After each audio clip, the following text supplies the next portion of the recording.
যে যে স্থানে আছে তার সাধ্য অনুযায়ী কোনো ভালো কাজের আদেশ করবে, এটা তার দায়িত্ব।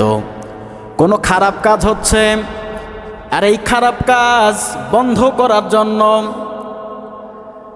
ওই ব্যক্তির যে সামর্থ্য আছে, যে শক্তি আছে, ওই শক্তি থেকে তাকে ওই মন্দ কাজের বাধা দেওয়া লাগবে। এর নাম হচ্ছে তানহাউনা আনিল মুনকার। মানে আপনি যে দায়িত্বে আছেন, এ দায়িত্ব আপনাকে আপনাকে খাটাইতে হবে। যতটুকু শক্তি আপনার আছে ওই শক্তি দিয়ে ওই মন্দ কাজের বিরুদ্ধে আপনাকে লেগে যেতে হবে, আর আদেশ করতে হবে ভালো কাজের। এ কথা কার? আল্লাহ পাকের। ওয়া তানহাউনা আনিল মুনকার, রাষ্ট্রীয় পর্যায়ের ভালো কাজ আর মন্দ কাজ। যখন কোনো ব্যক্তি ক্ষমতায় যায়, পাওয়ারে যায়, তার ক্ষমতা, তার পাওয়ার সবচেয়ে কম না বেশি? বেশি।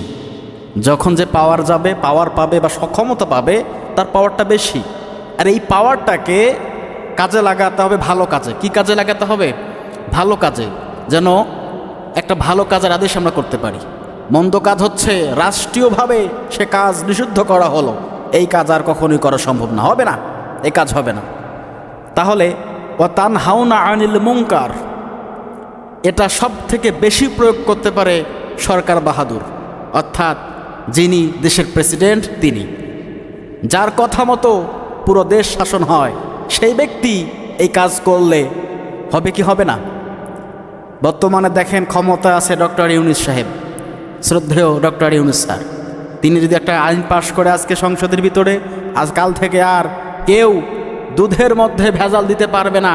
যদি ভেজাল প্রমাণিত হয়, কেউ দুধের মধ্যে পানি মিশ্রিত করে বাজারে বিক্রি করে, তার 3 মাসের জেল হবে, 10,000 টাকা জরিমানা হবে।